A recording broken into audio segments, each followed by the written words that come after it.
J'espère que vous allez bien. On va se retrouver aujourd'hui pour une toute nouvelle série de cours, Bezrat Hashem. On va parler de Ilchot Kashrut, Ilchot Basar Chalav notamment.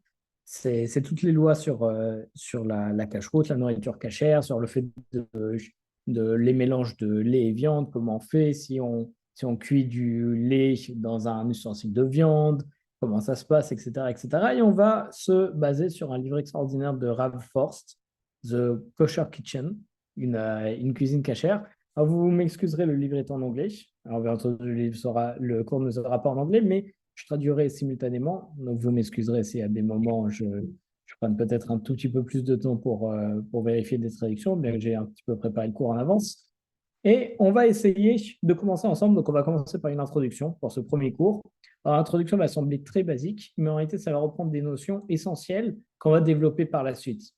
Alors, encore une fois, même si ça peut paraître, on peut se dire au début, on connaît, ça vaut le coup quand même de rester et d'écouter parce que ça viendra sur des choses plus importantes par la suite.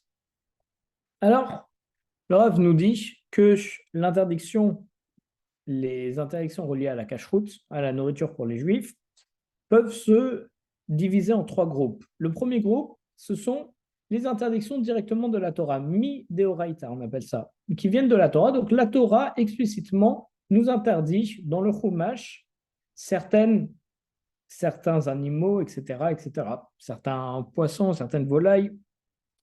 Ensuite, on a les interdictions midérabanan. Les interdictions midérabanan, ce sont les sages qui ont mis des barrières qui ont mis des barrières sur les interdictions de la Torah pour éviter qu'on les transgresse.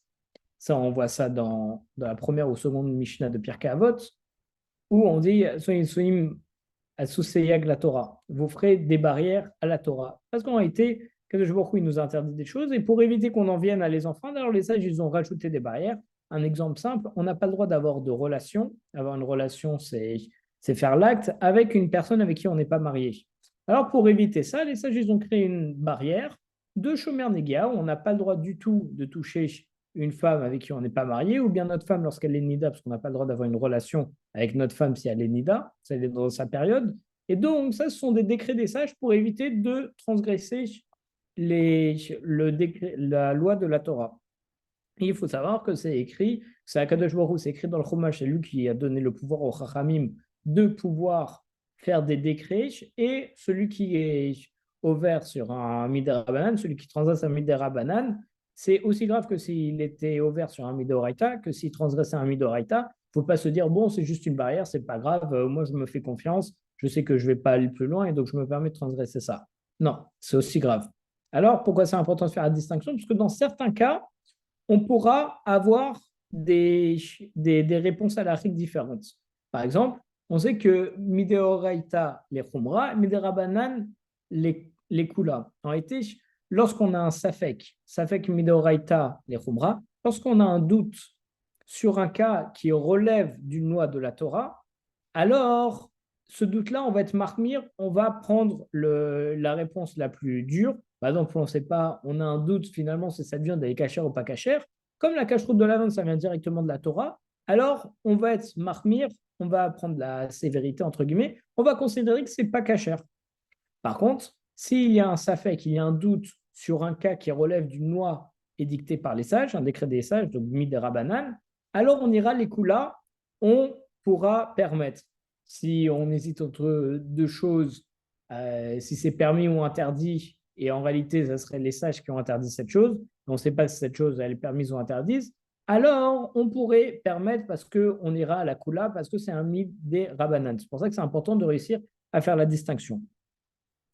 Et en plus de ça, il y a un troisième cas, c'est des lois qui sont entièrement midérabanan, qui viennent totalement des sages. Ça veut dire que la Torah n'a pas, alors ça veut dire que la Torah n'a pas du tout parlé sur ces lois. Donc la différence entre le deuxième cas et le troisième cas, c'est que le premier cas, c'est la Torah qui édicte des lois. Deuxième cas sont les sages qui font des décrets, des barrières à la Torah. Et troisième cas sont des sages qui ont fait des lois qui n'ont rien à voir avec des lois de la Torah. Donc, ce n'est plus des décrets en plus de prévention, ce sont des décrets en soi. Une grande partie de ce qu'on va étudier ensemble, ça concernera Bassar Vechalav, c'est le fait de mélanger le lait et la viande. Alors, on sait qu'on retrouve ça 3, voire plus de fois dans la Torah, 3 ou 4 fois, il me semble, où la Torah nous dit Lotevachel Gedi Bachalev Imo. Tu ne cuiras pas le veau dans le lait de sa mère. Donc, comme il est écrit ça plusieurs fois, alors on dérive plusieurs lois, comme quoi on n'a pas le droit d'en consommer, on n'a pas le droit de cuire, on n'a pas le droit d'en tirer profit.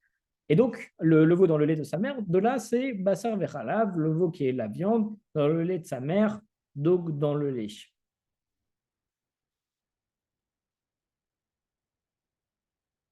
On va aussi voir ensemble les problèmes, enfin, dans tous nos cours, on va voir aussi les problèmes de Khalavakum.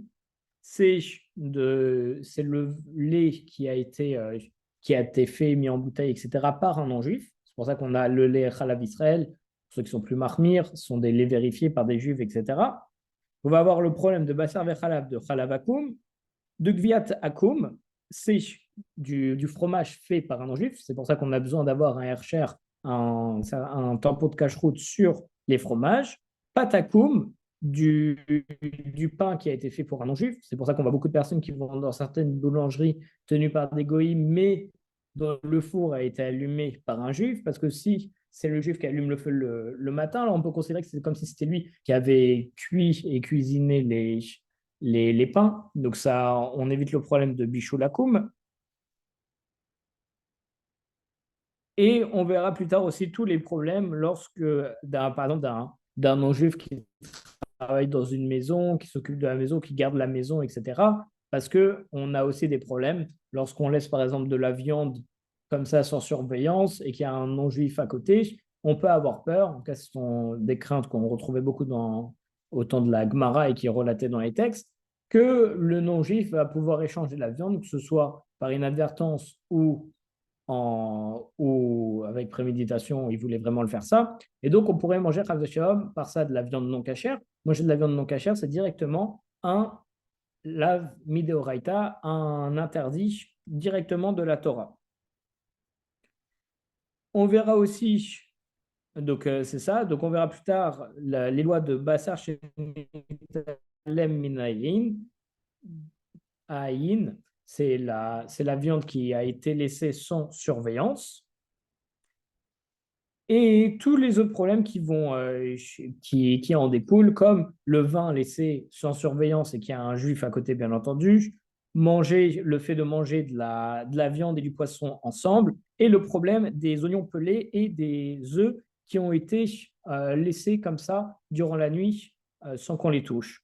Pareil, lorsque une bouteille qui est laissée ouverte durant la nuit ou durant un certain moment sans supervision, il y a un problème parce qu'on a la crainte qu'un serpent il a pu venir et mettre du venin dedans et donc ça devient un danger mortel.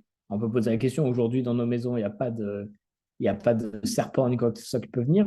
Alors il y a une histoire extraordinaire que j'avais entendue une fois, c'est qu'il y avait un rave qui justement étudiait ça, il a dit c'est pas possible aujourd'hui encore d'avoir des serpents. Je ne sais plus s'il se trouvait dans un train ou dans un avion ou quelque chose du genre. Il a laissé sa boisson et il a vu un serpent ramper à côté de la table et commencer à monter et à mettre ses dents dans l'eau.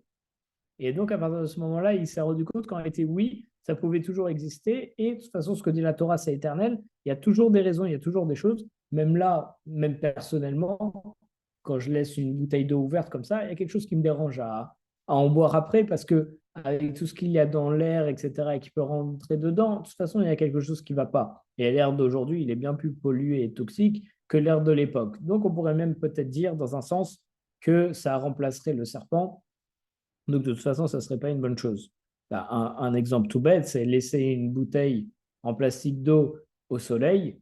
On sait très bien que même si on ne voit pas ce qui s'est passé, le soleil a fait fondre un petit peu de plastique et a rendu l'eau toxique et il ne faut absolument pas la boire. Ah, c'est la même chose. Même si on ne voit pas ce qui se passe, on sait qu'il peut y avoir du toxique et donc il faut surtout éviter. Et on va commencer notre premier chapitre avec les interdictions mi-deoraita de la Torah qui sont basiques. Alors, par exemple, un des cas basiques posés par la Torah, c'est Behemat Mea. C'est une béhéma, c'est un animal, tméa, c'est pas cachère. Donc la Torah dans Vaïkra, elle interdit de manger les animaux sauvages ou bien même prendre du lait de tels animaux qui n'ont pas deux signes distinctifs qui peuvent attester de leur cacheroute. C'est quoi ces deux signes? Les animaux doivent ruminer, donc avoir deux estomacs pour en fait manger, digérer, remonter la nourriture, remâcher, redigérer, c'est ruminer, et avoir les sabots fendus, totalement fendus.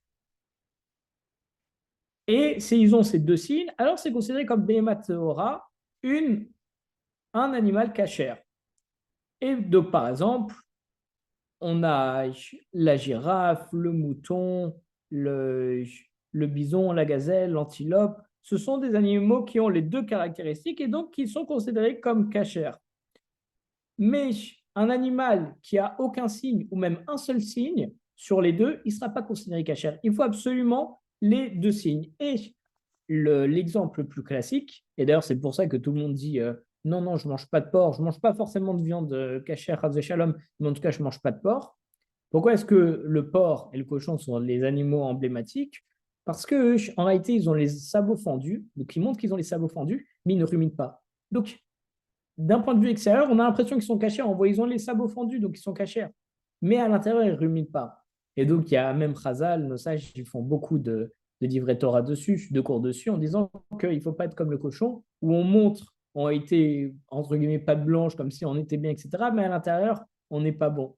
C'est pour ça que c'est un Talmid Chacham, un bon Ben Torah, il doit être aussi bien à l'extérieur qu'à l'intérieur. Il doit avoir la Torah, se comporter bien, etc. Mais il doit aussi bien être par rapport aux autres et bien se comporter.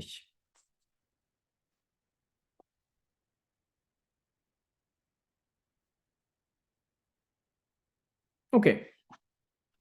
Maintenant, on va voir l'off-tamé.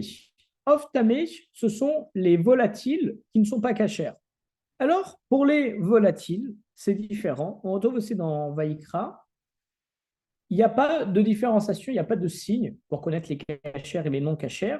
Mais la Torah, elle, nous donne un, une liste de 24 types d'oiseaux non cachers. Et tous les autres oiseaux, ils sont présumés cachers. Et on a une, comment dire, une transmission orale Moshe Sinaï, c'est-à-dire qui vient directement du mont Sinaï, qui donne des signes pour identifier les animaux, les volatiles non cachers. Mais malheureusement, on a commencé à perdre ça aujourd'hui, parce que ça fait quand même un petit moment. Et donc, comme c'est que les coutumes et les traditions, alors on ne peut manger aujourd'hui que les volatiles dont on a vraiment encore la tradition et on est sûr des animaux pour pouvoir les manger en cache-route. Par exemple, on sait qu'il y a de base la Torah elle donne des noms en hébreu de tous les animaux. Et il y a certains noms, on ne sait un petit peu dans la traduction, dans la tradition. Alors on sait qu'il y a cet animal qui a tel nom, mais on ne sait pas auquel ça correspond, du coup on ne peut plus le manger. Donc aujourd'hui, pour savoir quelle volaille volatile on peut manger et qui est cachère, c'est par les traditions où on a l'habitude de savoir que celui-là, c'est cachère. Et par exemple, la plupart des variations de poulet, ils sont cachères. Et pareil, la plupart des domestiques canards, geese and doves, ils sont considérés comme cachères. Et il y a, et il y a aussi des questions par rapport à la turkey, la, excusez-moi, excusez-moi, donc les domestiques, donc les canards, les oies ou les tourterelles, ils sont une sorte de tourterelle, doves, ils sont considérés comme cachères. Il y a aussi des questions par rapport à la dinde. Il y en a qui disent qu'il y a des traditions qui disent que la dinde, elle est cachère, et d'autres qui disent que la dinde n'est pas cachère. Et la plupart des coutumes, elles le considèrent aujourd'hui la dinde comme cachère. Et il faut savoir qu'aujourd'hui, il n'y a pas de tradition explicite sur le statut du faisan et du cygne. et de plusieurs, ou bien certaines espèces de pigeons, de tourterelles. Et donc, quand on a un safek comme ça, comme on a dit que ça venait de la Torah, alors il faut être bras, il faut éviter de les manger. Et une loi importante, c'est que les œufs provenant d'une volaille qui n'est pas cachère, on n'a pas le droit de les manger non plus. Maintenant, on va voir le cas des névélotes. C'est quoi une névéla? Une névéla, en réalité, on sait qu'un animal, maintenant qu'on a vu les caractéristiques pour connaître un animal cachère, que ce soit une volaille ou un, un animal, on ne peut pas juste le manger comme ça. Ce n'est pas juste parce qu'il est cachère qu'on peut le manger. Il faut lui faire ce qu'on appelle la shrita. La shrita, ça doit être fait de manière bien particulière et une bête qui n'a pas eu la shrita, l'abattage bien fait, alors on appelle un animal que de base est cachère, pas été abattu rituellement correctement, donc on ne peut pas la manger. Elle n'est pas cachère, on appelle ça nevela. Et toute la cacheroute de la shrita, elle est très compliquée parce que ça dépend, il faut utiliser un couteau bien spécifique, il faut que ce soit extrêmement fin et sharp et bien poncé, bien fin, bien fin. Et par exemple, il y a beaucoup d'histoires comme ça où il y a le shochet, c'est celui donc, qui fait la shrita qui abat rituellement. À un moment, on se rend compte, il a lâché un petit peu son couteau, un petit peu sur ça. Il a récupéré le couteau, il n'avait même pas senti. Il se rend compte que tous ses doigts, ils tiennent qu'à un seul fil, ils ont été découpés. Parce que c'est tellement sharp, c'est tellement affiné et tellement coupant qu'on ne sent rien.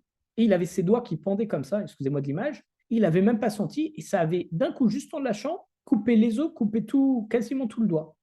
Donc ça doit être extrêmement bien aiguisé. Voilà, c'est aiguisé le mot. Et d'ailleurs, si on tue une bête et qu'on se rend compte après en passant notre ongle sur le couteau qu'il y a la moindre imperfection, la bête, elle est nevela, elle n'est pas cachère. Pourquoi? Parce qu'en réalité, le but, c'est, lorsqu'on fait la shrita, c'est de couper une veine sur le cou de l'animal en faisant, il me semble, un aller-retour et demi, un, deux, trois, si je ne dis pas de bêtises. Et c'est aussi avec une certaine pression, avec une certaine rapidité. S'il y a trop de pression ou c'est trop lent ou trop rapide, ça ne marche pas parce que ça doit être très précis pour que la bête ne sente absolument rien.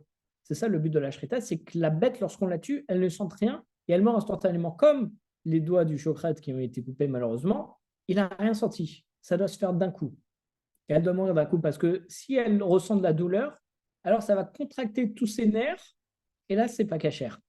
Et c'est pour ça qu'en réalité, on dit que oui, l'abattage rituel, c'est barbare, etc. Sauf que l'abattage rituel juif, c'est l'abattage le moins barbare qui puisse exister dans le monde parce que c'est fait exprès à un endroit précis, avec un couteau précis, avec une pression précise et un mouvement précis pour que la bête ne ressente rien.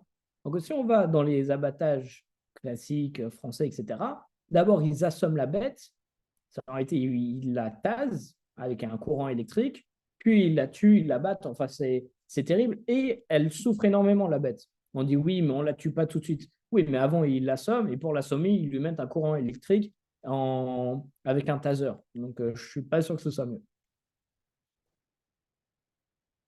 Et donc, c'est pour ça que, comme c'est extrêmement complexe, comme on vient d'expliquer pour faire la shrita, alors c'est pour ça qu'il faut faire attention de prendre une bonne hashkacha, un bon niveau de cache-route lorsqu'on achète nos viandes, pour être sûr d'avoir un shochet qui est Yereshamaim, qui craint un Kadosh Baruch Hu, et qui fasse bien et qui fasse attention, et qu'il ait une bonne cabane, une bonne certification, pour pouvoir avoir confiance en lui. Parce qu'en réalité, une fois que le shochet il tue la bête, s'il se rend compte que son couteau n'allait pas ou quelque chose comme ça, et qu'il a tué 20 bêtes, et qu'il se rend compte que le couteau ne va pas, alors chas shalom, un shochet qui n'est pas bien Yereshamaim, il pourrait se dire, bon écoute, je viens de tuer 20 bêtes, ça représente 2 000 euros. Et je viens de me rendre compte que mon couteau en réalité n'était pas bon, elles sont des vélotes. Maintenant, si je le dis à personne, personne ne le sait, et je ne perds pas les 2 000 euros. Donc, qu'est-ce que je fais? Et donc, ras shalom, le shochet pourrait être tenté de dire, bon, c'est pas, on va considérer ça comme cachère et je fais attention pour les prochaines. Sauf que ras shalom, on va manger de la viande taref, de la viande pas cachère, à cause de ce genre de pensée. Et encore une fois, ça peut aller très loin parce que tuer beaucoup de bêtes toute la journée et se rendre compte à la fin de la journée que le couteau était mal aiguisé, qu'on a mal fait un procédé, et ben, les bêtes, ça coûte extrêmement cher et c'est toute la bête qui est Nevela, et une bête, ça coûte entre 500 et 1000 euros. Ça peut même coûter plus cher. Prenez une vache, j'invente, je ne connais pas les vrais prix, mais ça peut coûter 3000 euros. Si on l'a mal coupée, bah, elle est totalement taref et les 3000 euros sont perdus. En plus, ce n'est pas forcément les 3000 euros du showred, c'est quelqu'un qui lui a donné sa bête, donc il se sentirait mal par rapport à son client. Donc, c'est pour ça qu'il faut avoir un showred vraiment Yerushalmi qui fait très attention, parce que Chaz Shalom peut avoir de gros problèmes comme ça. C'est pour ça qu'il faut avoir une bonne hashkara, faire bien attention au showred, parce que c'est extrêmement grave. Encore une fois, extrêmement grave. C'est manger du taref, c'est transgresser un commandement de la Torah directement. Donc c'est très grave. Et en plus de ça, on dit qu'on est ce qu'on mange. Donc la double gravité de justement manger pas cachère, c'est que à la fois on transgresse un déoraita et en plus on va manger quelque chose qui n'est pas bon pour notre corps et ça va influencer notre corps. Et donc ça c'est terrible parce qu'on pourrait dire oui mais j'ai pas fait exprès donc ça vaut pas grand chose. Non, ça influence notre corps et donc ça nous rend aussi mauvaise personne, ça transforme nos midotes, etc. Maintenant, on va voir ce qu'est une treifa. Une treifa, c'est un animal qui en réalité est mort d'autre chose que la shrita. Donc c'est un animal cachère, mais qui est mort d'autre chose que la shrita, par exemple une mort naturelle, ou bien qui avait des anomalies dans elle, il lui manquait un foie, il lui manquait un poumon, quelque chose. Et donc c'est treifa.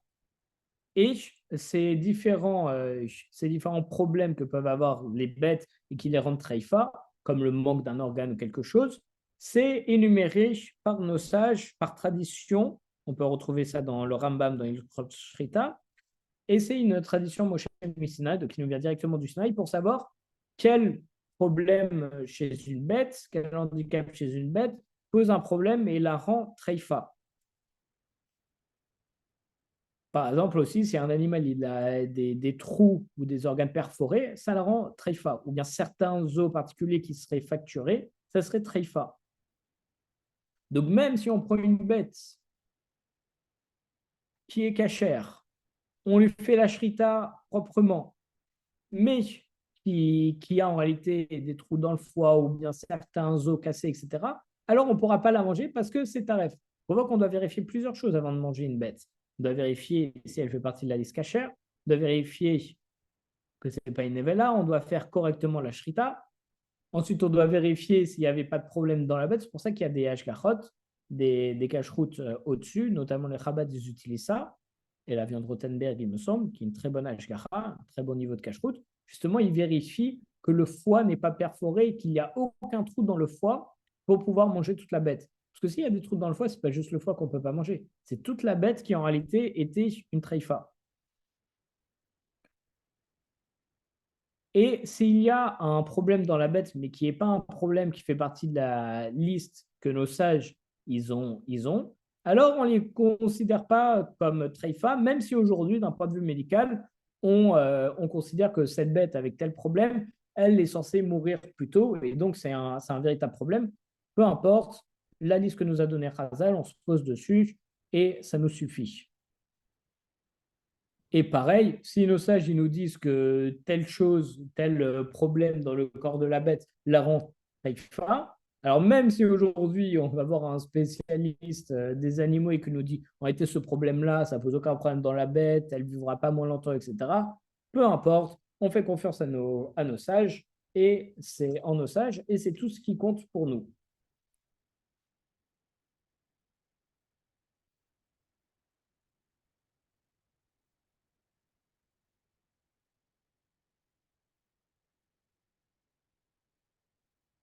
On va voir encore une dernière chose avec votre permission. On va voir les sherets. Sherets, alors on le trouve énormément dans la Gemara, notamment parce qu'un sherets mort, on va voir ce que sont les sherets, ce sont des sortes d'insectes ou animaux rampants.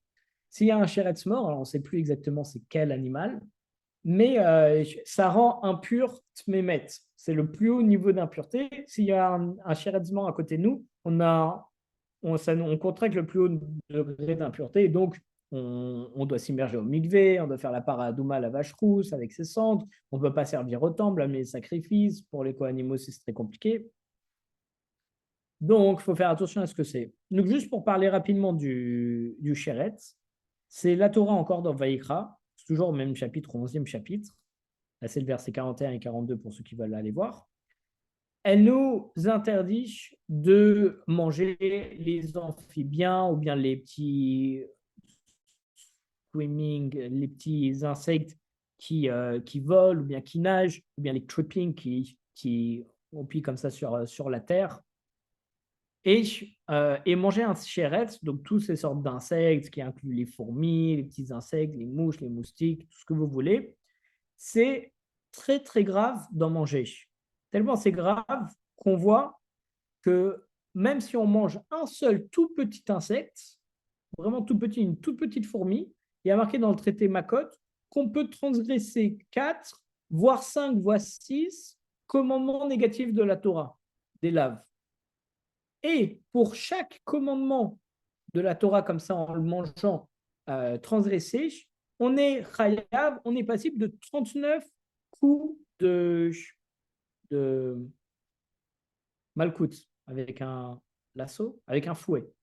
39 coups de fouet, c'est ce qu'on faisait à l'époque. Aujourd'hui, c'est plus d'actualité, mais on voit la gravité. Pour chacun, c'est 39 coups de fouet. Ce qui fait que si on mange juste un chéretz, un tout petit insecte comme ça, on serait passible de minimum 156 coups de fouet. Parce qu'on a dit qu'on transgresse minimum 4 commandements de la Torah, voire 5, voire 6. S'il est vivant, ça rajoute encore un commandement. Et si autre chose, ça rajoute encore un commandement. Donc, une toute petite mouche, on serait chayav, on serait passible d'avoir 156 coups de fouet. On voit à quel point c'est grave. Et de là, on voit l'importance, parce qu'on se dit oui, mais moi de toute façon, même si je me promène en Chine, jamais je vais manger les petits vermisseaux ou les trucs comme ça. Oui, mais on a un gros problème, c'est qu'aujourd'hui, dans la plupart des fruits et des légumes, on retrouve des petites bêtes. Et si on les a mal nettoyées, et mal lavées, et mal inspectées, alors on est chayav de ça. Si je mange une salade, parce que dans les salades, il y en a beaucoup, je mange une salade comme ça qui n'est pas bien inspectée, eh ben, allez savoir, il y a Chazé Shalom, il peut y avoir des dizaines, voire des centaines de tout petits insectes dedans, surtout dans toute une salade. Ben, imaginez, ça fait en réalité des milliers de transgressions, des milliers de coups de fouet qu'on devrait recevoir, et des dizaines et des dizaines de transgressions juste pour avoir mangé une salade à midi. Donc on se rend compte à quel point c'est grave. C'est pour ça aussi que même dans les restaurants, il faut prendre un restaurant cachère avec une bonne théouda, avec un bon niveau de cache-route, parce que, chas shalom, s'ils inspectent mal la salade et qu'on mange la salade, c'est la salade, mais ça vaut aussi pour les feuilles de menthe si on boit un thé, ou bien même si c'est pour agrémenter, ça vaut pour chaque chose. C'est très grave. C'est pour ça que parfois des personnes, chas shalom, disent moi je mange dans les restaurants pas cachers, mais c'est pas grave, je prends juste une salade ou juste du poisson. Alors déjà, il y a énormément de problèmes avec ça, parce que ça peut être cuit avec de la viande ou avec des ingrédients pas cachers, tous les ustensiles ne sont pas cachers. Donc, nonobstant tous ces problèmes qui font que c'est totalement interdit de manger dans un restaurant non cachère, parce que si on se dit je vais juste manger une salade, en réalité, la salade n'est pas vérifiée. Donc, on mange tous les insectes et on vient de voir à quel point c'est grave. C'est pour ça qu'il faut vraiment manger dans un établissement cachère avec un très bon niveau de cache-route. Il y en a, Chaz Shalom, qui disent que c'est tout un business, en réalité, donner des gros niveaux de cache-route, etc. Non, il faut faire très attention, il faut essayer de chercher le meilleur.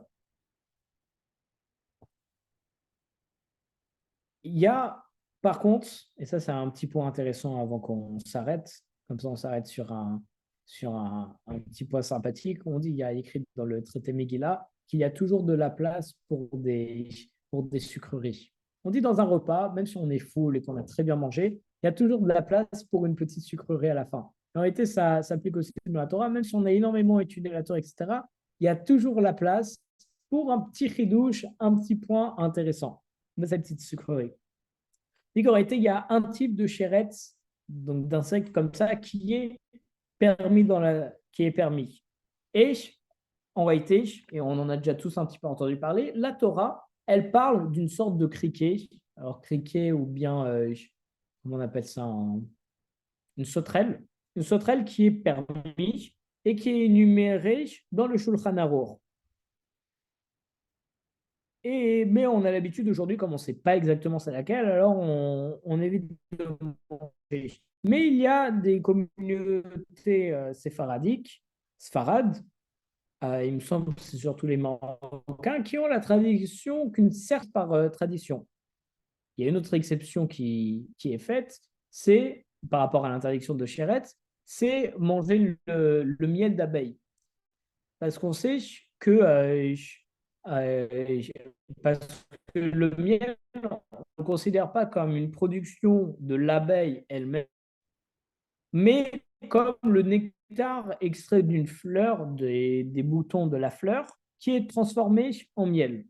Et d'ailleurs, on dit que le miel, ça peut avoir des petites pattes d'abeilles qui se mettent dedans, mais c'est pas grave parce qu'il y a marqué dans la halakha que le miel, il y a aussi marqué ça dans Gemara, il me semble, que le miel, ça a la propriété de transformer tout ce qui tombe dedans en miel. Donc ça désintègre totalement les petites pattes d'abeilles qui ont pu tomber dedans et ça le transforme en miel. C'est pour ça que c'est permis. D'ailleurs, il y a un très très très beau cours du Rav Rosenberg Zatzal sur Rosh Hashanah qui utilisait ce machal en, en faisant des guématriotes, tout ça revenait sur le miel. Et donc, ça a montré que cette période aurait été, elle peut désintégrer toutes les avérotes pour les transformer en misotes.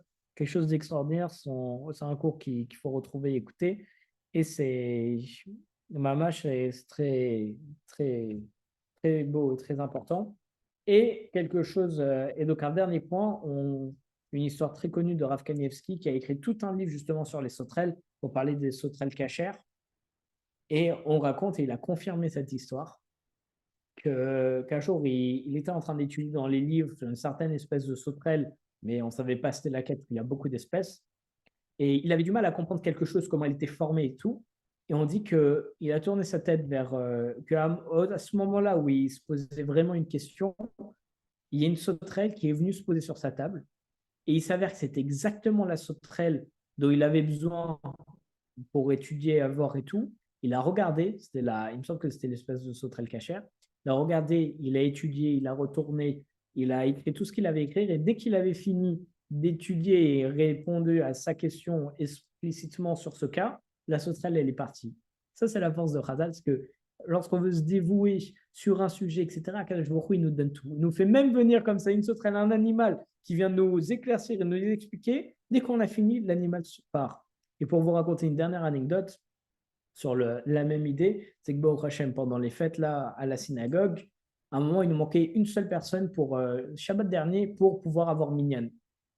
On était 9. Ça faisait 30 minutes qu'on attendait pour faire Kabbalah Shabbat. On était 9. On allait chercher un ami, mais il n'avait pas encore fait rentrer Shabbat parce que nous, on faisait bien avant, on faisait au Plag. Donc, c'était à 1 heure avant l'entrée de Shabbat. Et, et cette personne donc, mettait du temps. Il nous a demandé 20-30 minutes de plus pour se préparer. Donc, on est retourné vers la Sina. Et là, on a eu une idée. J'ai eu une idée. Je me suis dit, il y a peut-être quelqu'un chez moi, je vais aller le chercher. On sort avec un ami. Et sur le chemin du retour avant, on avait vu 3 jeunes qui ont souhaité Chag Sameach, qui ne sont pas forcément très religieux, des jeunes très sympathiques qui habitent dans le quartier. Et en réalité, moi, j'avais pensé à ressortir de la synagogue pour aller chercher la personne chez moi. Et mon ami qui était avec moi, il m'a dit, ah, extraordinaire, tu sors pour aller chercher les trois jeunes hommes. Et j'avais même pas pensé. Et donc, on les a pris. Ils étaient très contents de faire la mise de venir compléter Minyan. Ils sont venus. Donc, on a eu 3 pour le prix d'un. Ça leur a fait faire une belle mise. Nous aussi, on a pu compléter Minyan grâce à eux. On a fait un très bel office pour Hachem. Et c'est ça, Kadosh Baruch Hu, il nous a mis pile poil sur notre chemin. Non pas un, mais 3 personnes. Une fois qu'on avait fait notre Ishtaldout, on avait fait notre effort, on est allé chercher la personne qu'on devait aller chercher. Ça n'a pas marché. Kadosh Baruch Hu nous a envoyé la solution. Et dès qu'on a fini l'office, on leur a dit au revoir. Moi, après, je voulais les revoir par la suite dehors. Quand je suis sorti, ils étaient déjà partis. Ces mamaches, ils ont apparu et disparu juste pour faire la mitzvah. Sur ces belles paroles, à la semaine prochaine, Bezrat Hashem pour la suite. Kol Tov.